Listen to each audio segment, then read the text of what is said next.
Captain Jake Morrison was drinking his morning coffee when the universe decided to play a joke on humanity. The red warning light on his command console started flashing, and the bridge of the Earth defense ship Horizon filled with the sound of incoming transmission alerts. "Sir, we're getting a signal from outside the solar system," said Communications Officer Lisa Parker, her fingers dancing across the control panel. "It's coming through on all frequencies." Jake set down his coffee mug and walked to the center of the bridge. 20 years of military service had taught him that unusual signals usually meant trouble, but nothing had prepared him for what came. Next, the main screen flickered to life, showing a tall figure with skin that looked like blue crystal. The being wore what appeared to be a military uniform covered in gold decorations. Behind him stood rows of similar creatures, all looking very serious and important. "Greetings, primitive species of the third planet," the alien said in perfect English. His voice was deep and filled with authority. "We are the mighty Zephyrian Empire, rulers of 700 star systems across the galaxy.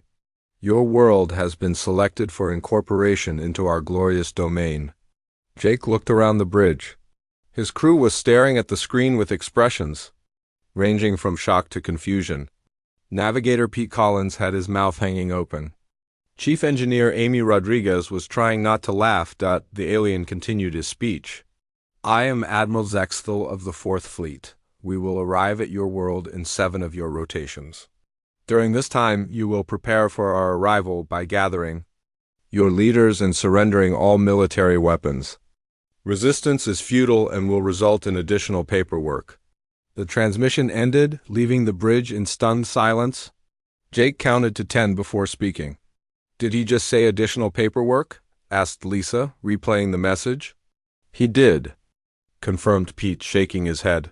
"They're threatening us with forms to fill out?" Amy burst out laughing. "They gave us a week's notice like we're being evicted from an apartment." Jake studied the data flowing across his screens. The alien ship was massive, easily 10 times larger than anything humanity had ever built. It was approaching at incredible speed, using technology that Earth scientists could barely understand. By all rights, this should have been the most terrifying moment in human history. Instead, Jake found himself trying not to smile. "Lisa, get me a direct line to Earth Command," he ordered. "And send copies of this transmission to every major government on the planet. They need to see this." "What should I tell them, sir?" Lisa asked. "Tell them we're about to be invaded by the most polite aliens in the galaxy." Over the next few hours, the Zephyrian ship sent regular updates about their approach. Each message was more formal and bureaucratic than the last. They sent detailed lists of new laws that Earth would need to follow. They provided forms for human leaders to fill out. They even included a schedule for the surrender ceremony. "They want us to RSVP to our own conquest," reported Intelligence Officer Danny Wright, reading through the latest batch of messages. "Apparently they need to know how many people will be attending so they can arrange proper seating." The laughter in the command center was getting harder to contain. Jake knew he should be worried. An advanced alien civilization was about to take over Earth, and his crew was treating it like a comedy show. But the more messages they received, the more absurd the situation became. "Sir, they're asking about dietary restrictions," Lisa announced. "They want to know if any of our leaders are allergic to anything. They're planning to serve refreshments after the surrender ceremony." "They're also asking about parking," added Pete. "Apparently they need to know if we have adequate landing facilities for their shuttles." Jake walked to the observation deck and looked out at the stars. Somewhere out there, a massive alien fleet was approaching with the intention of conquering Earth. They had technology beyond human understanding and claimed to rule hundreds of worlds. They should have been terrifying. Instead, they were asking about parking. "Amy, run a full analysis of their ship's design," Jake ordered when he returned to the bridge. "I want to know everything we can learn from their transmissions." "Already." "On it, sir," Amy replied. "I've been studying their technical specifications. You're going to find this interesting." She brought up a holographic display showing the alien ship's structure. It was enormous and beautiful, with graceful curves and gleaming metal surfaces. But as Amy highlighted different sections, Jake began to notice something strange. "Look at this," Amy said, pointing to a section near the ship's center. "This entire area is dedicated to what they call administrative processing centers. It's bigger than our entire ship." "Administrative processing?" Jake asked. "Paperwork, sir. They've got an entire city inside their ship just for handling forms and documents." Danny Wright joined them at the display. "I've been analyzing their messages. Every single transmission references at least 12 different regulations and procedures. They're not just conquering us, they're filing us." Jake stared at the hologram. The alien ship was a marvel of engineering, but it was also a floating bureaucracy. These beings had turned conquest into an administrative process. "Sir, we're getting another transmission," Lisa announced. The screen flickered back to life, showing Admiral Zexthal again. This time he was holding a tablet and looking slightly frustrated. "Attention, humans of Earth," he began. "We have reviewed your planet's governmental structure and found it to be unnecessarily complex. You have 195 separate nations, each with their own laws and procedures. This level of inefficiency is unacceptable." He paused to tap something on his tablet. "To streamline the incorporation process, we are providing you with Standard Galactic Form 2847A, Request for Planetary Simplification. All of your leaders must complete this form before we can proceed with the conquest. Please note that incomplete forms will result in processing delays." The transmission ended, leaving the bridge crew staring at each other in disbelief. "They're complaining about our bureaucracy," Pete said slowly. "The aliens who gave us homework about our own invasion are complaining that we're too complicated." Jake felt something he hadn't experienced in 20 years of military service. He was looking at a potential enemy and feeling sorry for them. "Lisa, open a channel to Earth Command," he said. "I need to speak with the President." "Sir, what should I tell him?" Lisa asked. Jake thought for a moment. "Tell him we're about to be conquered by the galaxy's most frustrated filing clerks. And tell him to call an emergency session of the United Nations. We're going to need every lawyer and accountant on the planet." "Sir?" Pete asked, looking confused. Jake smiled. "We're going to help them fill out their forms." The next few days passed in a blur of activity. Earth's governments worked around the clock to prepare for the alien arrival. But instead of mobilizing armies or preparing weapons, they were organizing the largest bureaucratic response in human history.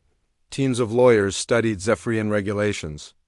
Accountants prepared financial reports. Administrative assistants gathered forms and documents. The Pentagon was turned into a massive filing center. "They want documentation of our entire civilization," reported Secretary of Defense Carol Murphy during one of the daily briefings. "Economic records, cultural studies, environmental reports, everything." "How much paperwork are we talking about?" asked the President. "About 40,000 pages, sir. Plus appendices." Jake watched the preparations from his ship orbiting Earth.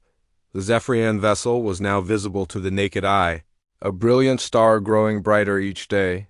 Soon they would arrive and begin what they called the formal incorporation process.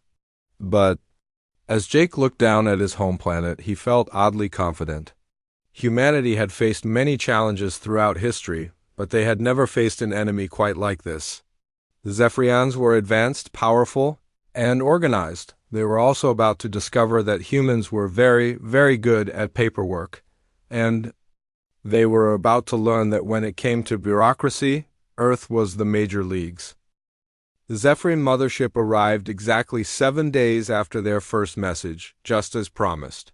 The massive vessel cast a shadow across half the Earth as it took position in high orbit. Smaller ships detached from the main hull like silver insects. Heading toward major cities around the planet, Admiral Zexthal stood on the bridge of his flagship, looking down at the blue and green world below. In his 300 years of service, he had conquered 17 planets.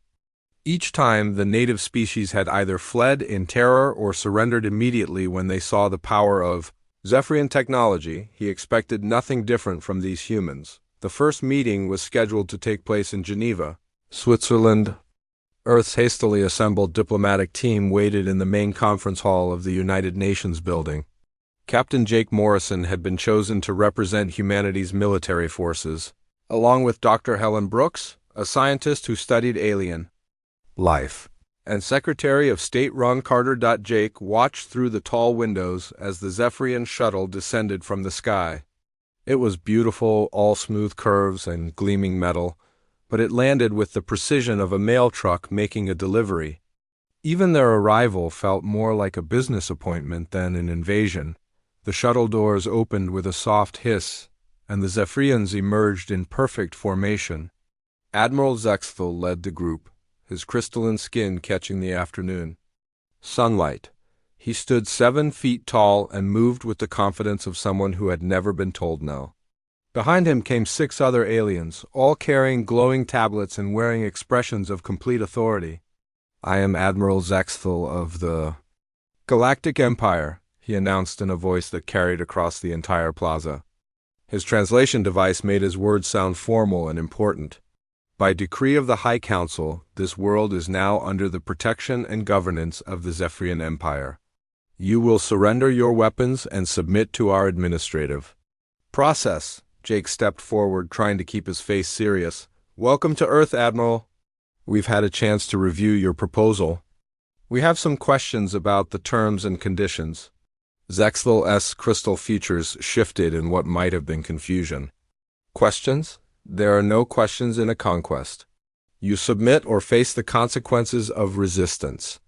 "Right, but we've been looking at your Empire's charter," Dr. Brooks said, holding up a thick folder that was at least 3 inches thick. "Article 847 clearly states that incorporation requires a 60-day notice period, not 7 days. Also, subsection 12 indicates that species with existing governmental structures have the right to negotiate terms." The Admiral's translator started making worried buzzing sounds as it tried to process what the human was saying.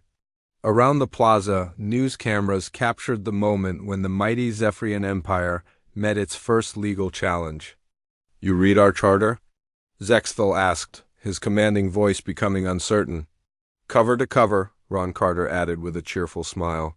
"Very interesting document, though we did notice some contradictions in chapters 40 through 60. Would you like us to point them out?" Zexthal looked at his officers. They were all staring at their tablets, frantically checking legal databases. This had never happened before. In 300 years of conquest, no species had ever read the fine print. "We are not here to discuss legal technicalities," the Admiral said, trying to regain his authority. "We are here to accept your surrender." "Oh, we understand that," Jake replied.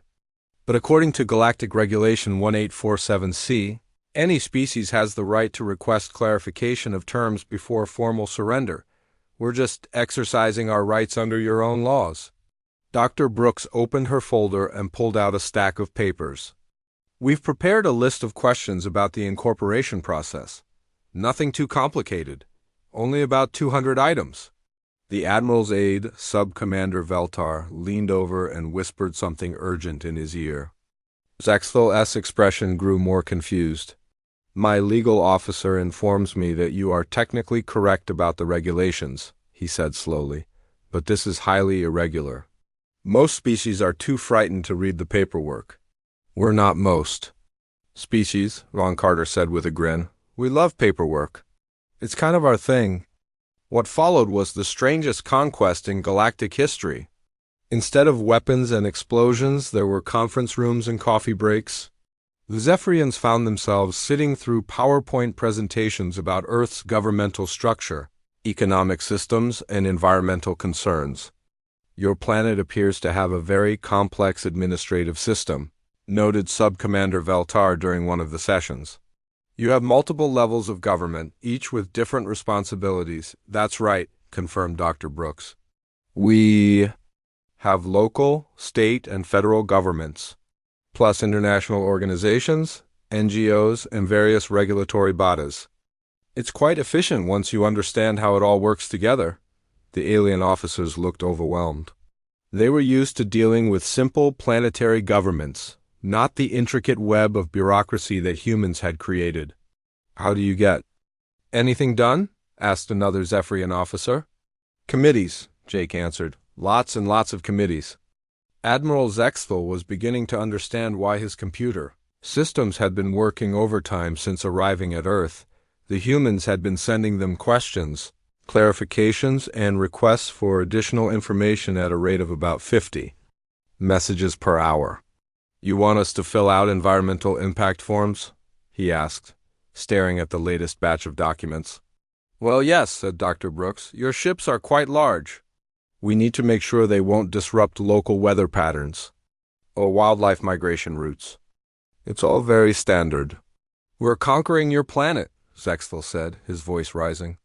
We don't need permission to land our ships.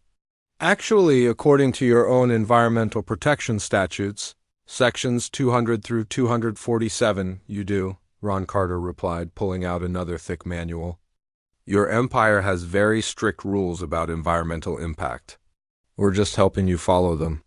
The Admiral looked at the book Ron was holding. It was the official Zephyrian Environmental Code, a document that was over 3,000 pages long and written in the most complicated legal language possible. You read that too? He asked weakly. Had to, Ron said. It's referenced in your conquest procedures. Very thorough work, by the way. Though we did find a few areas where the wording could be clearer. Jake watched as the most powerful military force in the galaxy slowly realized they were trapped in their own red tape. The Zephyrians had created a system of laws and regulations, so complex that even they couldn't navigate it properly. Perhaps we could schedule another meeting tomorrow, suggested Dr. Brooks. We still need to discuss the cultural impact assessments and the citizen feedback process. Citizen feedback? Zexthal asked. Of course. Any major policy change affecting more than 1 million people requires a public comment period. It's clearly stated in Galactic Administrative Code 9847. The minimum comment period is 90 days. The Admiral looked at his officers. They were all checking their tablets again, confirming that the humans were correct about yet another regulation. This is insane, Zexthal muttered. We've conquered entire star systems with less paperwork than you're generating for a simple planet incorporation. Oh, this isn't that much paperwork, Jake said. Wait until you see what we need for the actual transition process. That's where it gets really detailed. As the day wore on, it became clear that the Zephyrians were not prepared for this type of conquest. They had expected fear and submission. Instead, they got filing cabinets and forms to fill out. We need to contact our legal department, Zexthal finally announced. This situation requires specialist consultation. Excellent idea, Ron Carter agreed. We'll need to verify their credentials, of course. Do you have the proper documentation for interplanetary legal representation? The Admiral stared at him. Documentation for our own lawyers? Standard procedure? We'll need to see their bar certifications, educational credentials, and proof of malpractice insurance. It's all outlined in Form 7834B. Jake handed the Admiral a thick packet of papers. Don't worry, it's not too complicated. Only about 40 pages, plus appendices. That evening, Admiral Zexthal sat in his quarters aboard the mothership, staring at the mountain of paperwork the humans had given him. His officers were spread throughout the ship, trying to understand regulations they had never needed to read before. Sir, Subcommander Valtar said over the intercom, the humans are asking if we need any help understanding the forms. They've offered to provide assistance? Zexthal closed his eyes. In 300 years of conquest, he had never felt so defeated. The humans hadn't fired a single shot, but they had completely stopped his invasion, using nothing but their own laws and an enthusiastic willingness to help him follow them. Tell them, he said slowly, that we would appreciate any assistance they can provide. Outside his window, the blue planet Earth continued its peaceful rotation, completely unconquered and apparently very happy to help its would-be conquerors fill out the proper forms. 3 weeks after the Zephyrian arrival, Something unprecedented happened in the history of galactic conquest. The invading army called for help. Commander Beth Taylor had been appointed as Earth's new alien relations coordinator, a job that didn't exist until the Zephyrians showed up. Her office was in a hastily converted warehouse in Geneva, filled with filing cabinets, computer terminals, and a very busy phone system. The phone rang constantly. Every call was from a frustrated Zephyrian officer trying to understand some new requirement that humans had discovered in the Empire's own rulebook. Earth-alien relations, this is Beth, she answered cheerfully. How can I help you today? This is Lieutenant Commander Krival of the 3rd Administrative Division, came the tired voice through the translator. I need to understand Form 2847G. The instructions are not clear. Beth pulled up the form on her computer screen. It was a standard environmental impact assessment request, the kind of thing Earth's government departments handled every day. For the Zephyrians, it might as well have been written in a foreign language. What part is giving you trouble? Beth asked. All of it, Krival replied. Question 14 asked for projected atmospheric impact calculations. What is that? Mean? Oh, that's easy, Beth said. Just calculate how much your ship's engines will affect local air quality. You'll need to provide data on particle emissions, energy output, and estimated duration of operations. There was a long pause.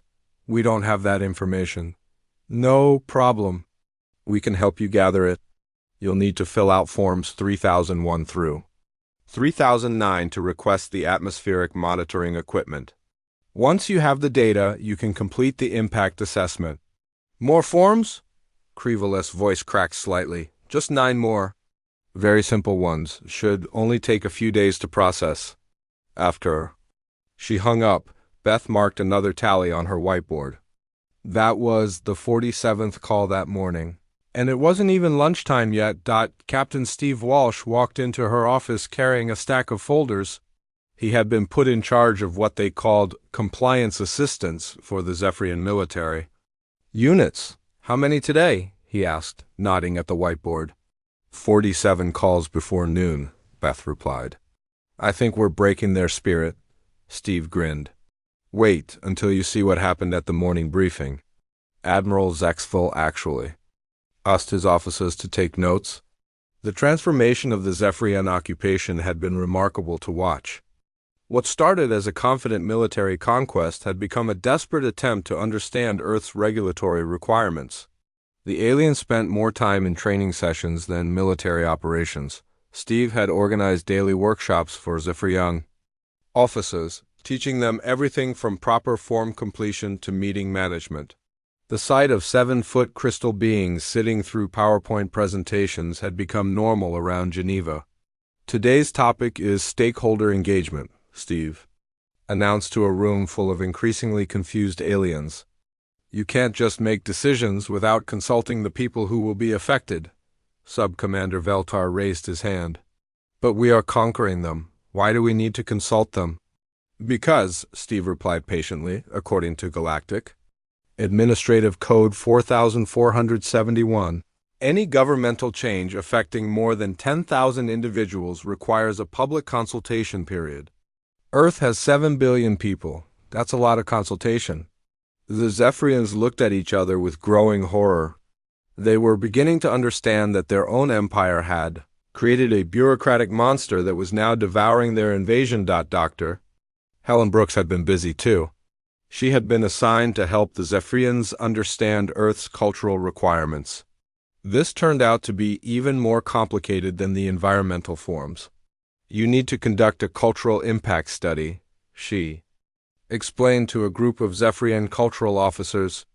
Any major change to local customs or traditions requires a full assessment. What kind of assessment? Asked cultural specialist Dexmar. Well, you need to identify all the cultural groups that might be affected by your presence. Then you need to document their traditions, beliefs, and social structures. After that, you analyze how your governance might impact these cultures. Dexmar looked overwhelmed. How many cultural groups are there on your planet? About 5,000 major ones, Helen replied. Give or take a few hundred. The alien officer stared at her. 5,000? That's just the major ones. If you count all the subgroups, dialects, and regional variations, you're looking at maybe 50,000 distinct cultural entities. Dexmara's crystal skin turned a pale blue, which Helen had learned was the Zephyrian equivalent of going white with. Shockdot, meanwhile. Admiral Zexthal was discovering that conquering Earth required more meetings than he had attended in his entire previous career. Every decision needed approval from multiple departments, each with their own procedures and requirements. We need to discuss the implementation timeline, announced Ron Carter during their daily coordination meeting. The Department of Transportation has some concerns about your shuttle traffic patterns. What concerns? Zexthal asked wearily. Your ships are using commercial airline routes. That's a safety violation. We need to establish new flight corridors, but that requires approval from 17 different aviation authorities. The Admiral looked at his aide, Subcommander Veltar, who was frantically taking notes. They had learned that writing everything down was essential when dealing with humans. How long will this approval process take? Zexthal asked. Standard timeline is 6 to 8 months, Ron replied. But we might be able to fast-track it if you fill out the emergency authorization forms. More forms? This 23 this. Time, plus supporting documentation. Jake Morrison watched the proceedings from his position as military liaison. The mighty Zephyrian Empire was being slowly buried under an avalanche of paperwork, and they were too polite to admit they were drowning. Admiral, Jake said during a break in the meeting, can I ask you something? Of course, Zexthal replied. How? Do you usually handle planetary conquests? Before all this paperwork. The Admiral looked confused by the question. We arrive, we announce our authority, the planet submits. Usually takes about 6 hours, and then what? Then we install a governor and move on to the next world. The Empire handles all the details. Jake nodded. So you've never actually had to run a planet yourself? The governors handle that? We just provide the initial conquest. I see. And these governors, they understand all the regulations? Zexthal's expression grew uncertain. They're supposed to. The Empire provides training. What kind of training? A 6-week course on Imperial administration. Jake tried not to laugh. The Zephyrians had been conquering planets for centuries, but they had never bothered to learn how to actually govern them. They just handed them over to bureaucrats and hoped for the best. Admiral, Jake said carefully, I think we might have found the source of your problem. What problem? Your empire has great laws and regulations, but nobody really understands how to use them. You've been getting by because most planets are simple, but Earth is complicated. Zexthal stared at him. You're saying we don't know how to run our own empire? I'm saying you know how to conquer, but you've never learned how to govern. There's a difference. That afternoon, Beth Taylor received a call that changed everything. It was Admiral Zexthal himself. Commander Taylor, he said, his voice tired and defeated. We need to discuss something important. What can I help you with, Admiral? We would like to request ... assistance, official assistance.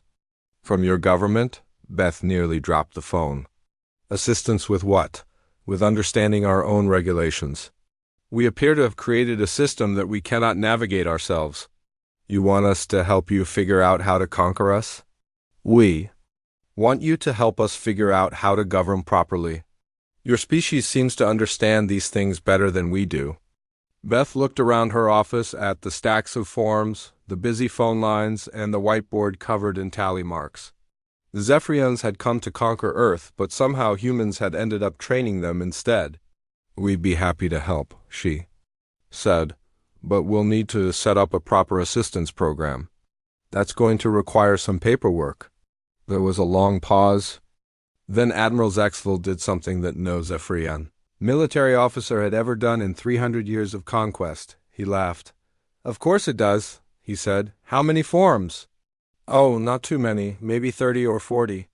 Plus a few committee meetings to establish the framework. And how long will this take? 6 to 8 weeks for the initial setup. Then we can begin the actual assistance program, Zexthal sighed. Very well, please send us the forms. As Beth hung up the phone, she realized that something historic had just happened. The Zephyrian Empire had just officially asked Earth for help with their own invasion. Outside her window, Zephyrian shuttles continued their daily flights, but now they were carrying students instead of conquerors. The aliens were learning that conquering a planet was easy compared to actually running it, and the humans were more than happy to teach them, one form at a time. 2 months after the Zephyrian arrival, Tech Sergeant Carl Johnson made a discovery that changed everything. He was sitting in his office at the Geneva Coordination Center, reviewing the technical specifications that the aliens had provided as part of their environmental impact assessment. Carl had been an aircraft mechanic before being assigned to the alien liaison team.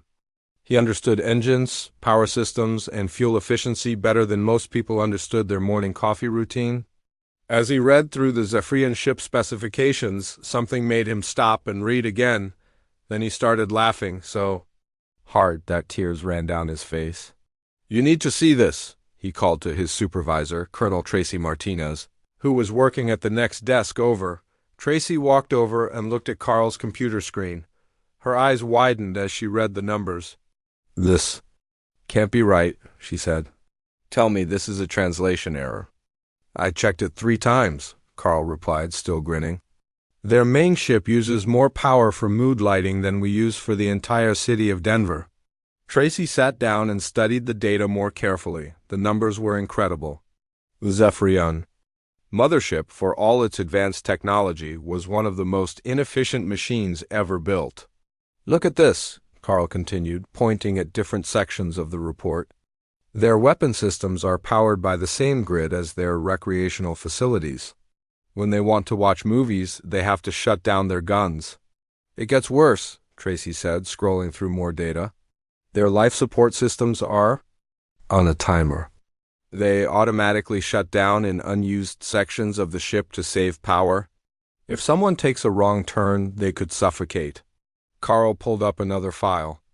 "And their computer system requires a full reboot every 72 hours. The entire ship has to shut down for 6 hours while their computers restart." Tracy stared at the screen. "How do they function?" "Very carefully," Carl replied. "And with a lot of backup systems." Within hours, the news had spread throughout the human coordination team. Dr. Nina Foster, Earth's chief technology analyst, was called in to review the findings. What she discovered was even more remarkable. "They're faster than light. Drive takes 3 hours to warm up," she reported to the emergency council meeting that afternoon. "During that time, they can't use any other major systems. No weapons, no shields, no communications." "What do they do if they need to leave quickly?" asked Jake Morrison. "They can't," Nina replied. "Once they commit to landing somewhere, they're stuck for at least 6 hours. Secretary of State Ron Carter leaned back in his chair. "So, the most powerful military force in the galaxy is basically helpless for 6 hours every time they want to go somewhere?" "That's not even the best part," Nina continued. "Their communication system can only handle 50 simultaneous calls for a ship with 10,000 crew members." The room fell silent as everyone absorbed this information. "50 calls?" repeated Dr. Helen Brooks. "For 10,000 people." "No wonder they're always confused about our procedures," said Beth Taylor. "They can't even talk to each other efficiently." Jake stood up and walked to the window. Outside, he could see the Zephyrian shuttles making their regular runs between the mothership and the surface. Each shuttle carried aliens who were trying to understand forms and regulations that their own empire had created but never properly explained. "They're not conquerors," he said slowly. "They're just really advanced people with really bad management." The revelation led to what became known as the Great Assistance Project. If the Zephyrians were going to stay on Earth while they figured out how to properly invade it, the humans decided they might as well help them improve their systems. The first suggestion came from Maintenance Chief Ray Parker. He had been reviewing the power consumption data for the Zephyrian ships and noticed several obvious inefficiencies. "Admiral," he said during one of their daily meetings, "I think we can help you reduce your energy costs by about 40%. Admiral Zexthal looked up from the stack of forms he was trying to complete. "How?" Well, you're running your environmental systems at maximum capacity even in empty sections of the ship. If you install some basic sensors and automatic controls, you could cut your power usage dramatically. The Admiral stared at him. You want to improve our ships? Sure, Ray replied. It's good for everyone. Lower power consumption means fewer emissions, which makes our environmental impact assessments much simpler. Zexthel looked at his aide, Sub-Commander Veltar, who was frantically checking regulations on his tablet. Sir, Veltar said, Galactic Administrative Code 6623 requires us to consider any efficiency improvements suggested by local technical experts. You have a regulation that says you have to listen to our advice? Ray asked. Apparently, the Admiral replied weakly. The assistance program grew rapidly. Environmental scientist Dr. Susan Clark offered to help design better waste recycling systems. Computer specialist Tommy Rodriguez suggested improvements to their communication networks.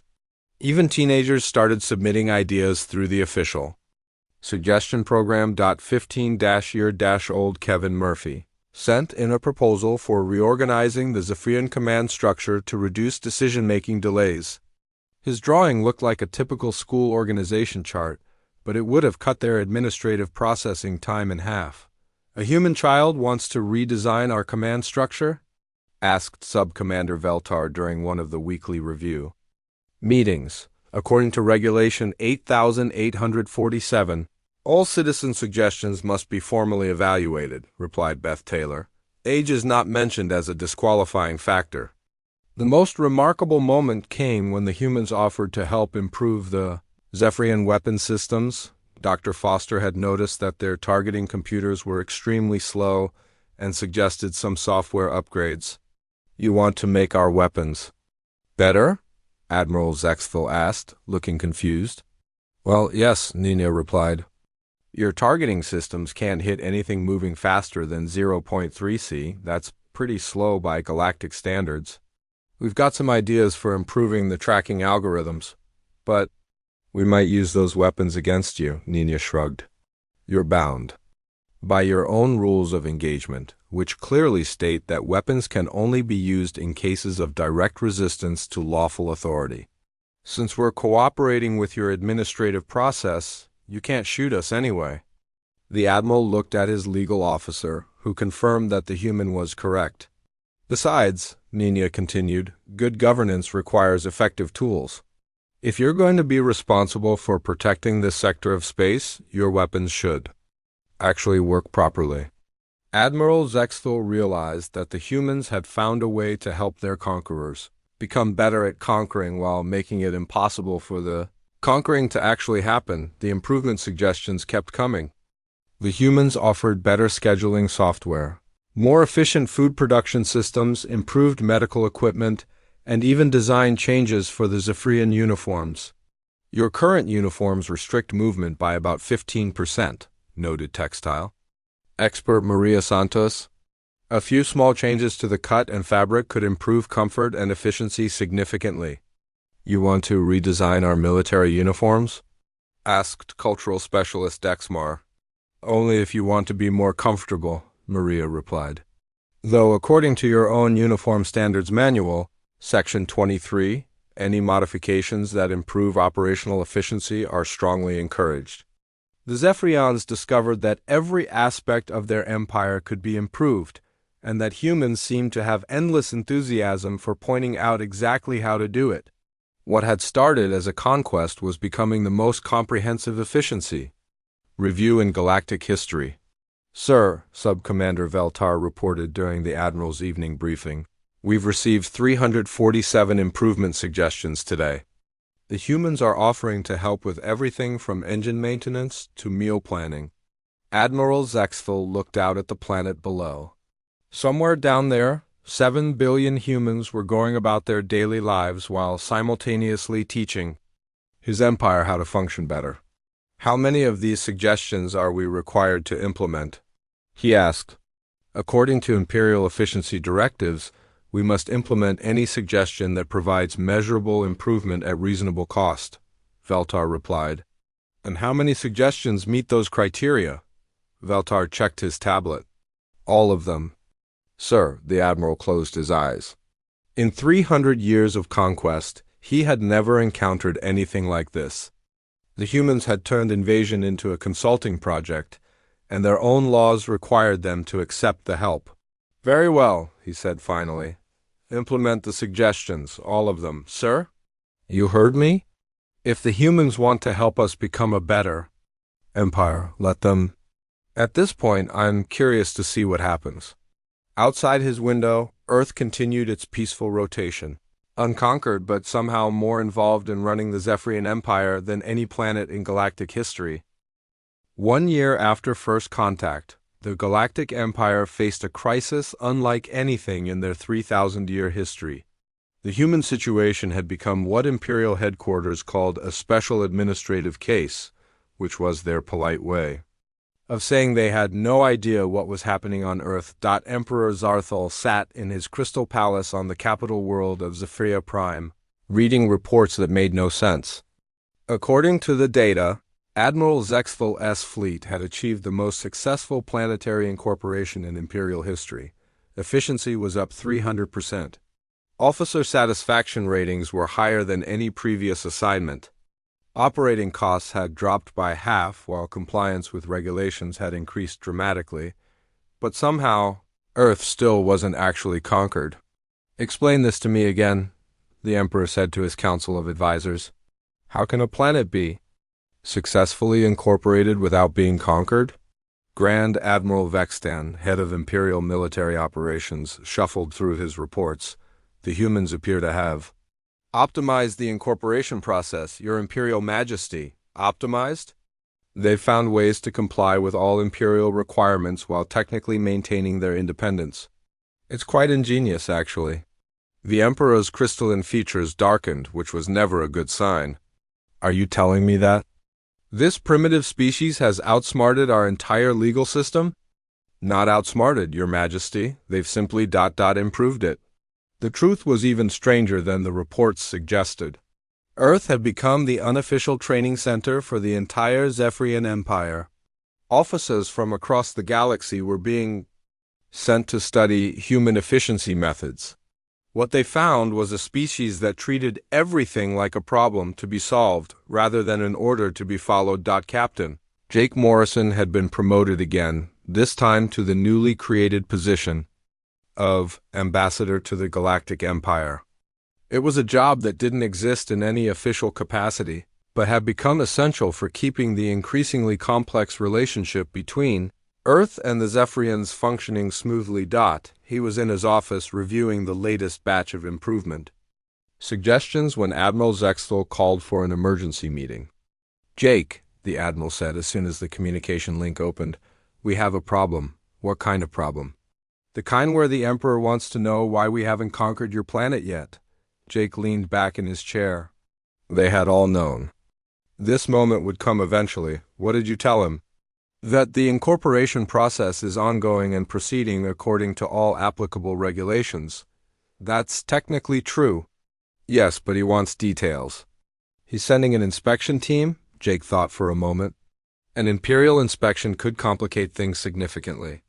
The current arrangement worked because it existed in a gray area of galactic law. Direct Imperial attention might force everyone to pick sides. When will they arrive? He asked. 3 weeks. And Jake? The inspection team is led by the Emperor himself. The news sent shockwaves through both the human coordination team and the Zephyrian fleet. Everyone knew that the Emperor's visit would determine the future of the entire relationship. Dr. Helen Brooks called an emergency meeting of all department heads. We need to prepare for this carefully, she announced. The Emperor is coming to see a conquered planet. We need to decide what we're going to show him. We could stage a fake conquest, suggested Colonel Tracy Martinez. Make it look like they actually invaded us. That won't work, replied Beth Taylor. Too many people know the truth, and the Zephyrians would never go along with lying to their Emperor.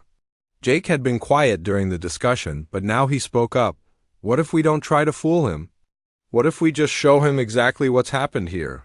You want to tell the Emperor of the galaxy that his mighty fleet has been turned into a consulting company? asked Ron Carter. Why not? Jake replied. Look at the results. The Zephyrian fleet is more efficient than it's ever been. Their officers are happier, their systems work better. Earth is more peaceful and prosperous than before they arrived. Everyone wins, except for the whole not being conquered thing. Tracy pointed out, maybe that's not a problem, Jake said. Maybe that's a solution. 3 weeks later, Emperor Zarthal arrived at Earth aboard the most magnificent ship anyone had ever seen. The Imperial flagship was 10 times larger than Admiral Zexthal's mothership. With golden hulls that reflected sunlight like a mirror, the Emperor himself was an impressive figure, even by Zephyrian standards. He stood 8 feet tall, his crystalline skin was pure white, and his robes were made from materials that seemed to bend light around them. When he spoke, his voice carried the authority of someone who had ruled 700 worlds for over a century. The first meeting took place in the same Geneva conference room where the original conquest had begun. But this time, the stakes were much higher. Admiral Zexthal, the Emperor began, his voice filling the room. I have come to see this remarkable incorporation that has attracted so much attention throughout the Empire. Yes, Your Imperial Majesty, the Admiral replied, clearly nervous. The humans have been very cooperative, so I have heard they have also been very helpful. Jake stepped forward. Your Imperial Majesty, welcome to Earth. We're honored by your visit. The Emperor studied Jake with eyes that seemed to see everything. You are the human ambassador. I have read the reports about your species. Very interesting. Your Majesty, we found working with your empire to be quite educational. Educational, the Emperor repeated. Yes, I imagine it has been. Tell me, Ambassador, do you consider your world to be conquered? The question hung in the air like a challenge. Jake knew that his answer would determine the future of both species. Your Majesty, Jake said carefully, I think that's the wrong question. The Emperor's eyebrows rose, which in Zephyrian culture was a sign of extreme surprise. Excuse me? The question isn't whether we're conquered. The question is whether we're part of something better than what we were before. Jake gestured toward Admiral Zexthal and his officers. Your fleet is more efficient than it was a year ago. Your officers have learned new skills. Your systems work better. Earth is more peaceful and prosperous. Everyone has benefited from this relationship. But you have not submitted to Imperial authority, haven't we? Jake asked. We follow Imperial regulations.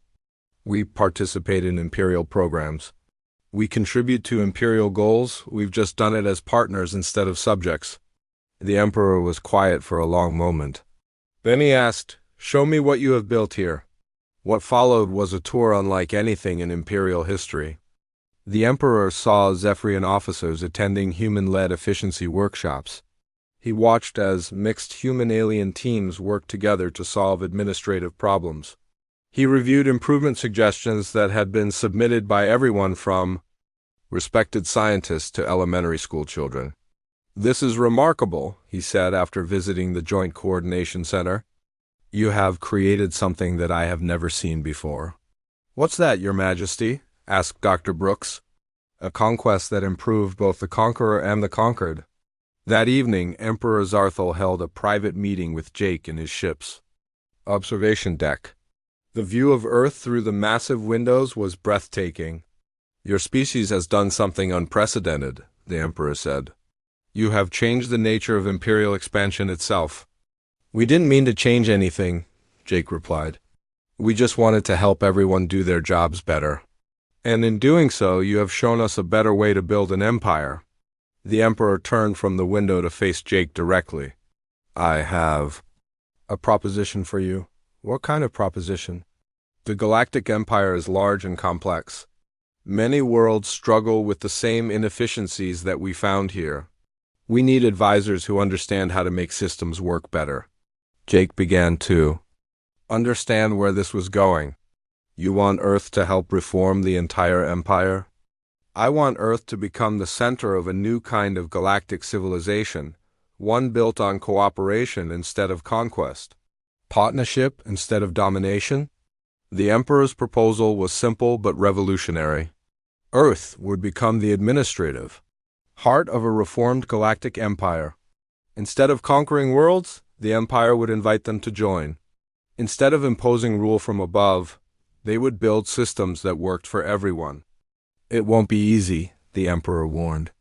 Many worlds will resist change. Some Imperial officers will oppose the new approach. We're used to dealing with bureaucratic resistance, Jake replied with a grin. 6 months later, the transformation was official. The Galactic Empire had become the Galactic Federation, with Earth as its administrative capital. Admiral Zexthal was promoted to Director of Interspecies Cooperation. The invasion fleet became the foundation of the first Galactic Efficiency Institute. Jake stood in his new office, looking out at a sky filled with ships from dozens of different worlds. Representatives from across the galaxy came to Earth to learn the human approach to cooperation and problem-solving. "Any regrets?" asked Dr. Brooks, who had become the Federation's first Director of Cultural Affairs. "About what?" "About not getting conquered properly," Jake laughed. "Are you kidding? We did get conquered. We just convinced our conquerors to let us help them do it better." Outside his window, the galaxy was changing. World by world, species by species, the old empire of fear and submission was becoming something new.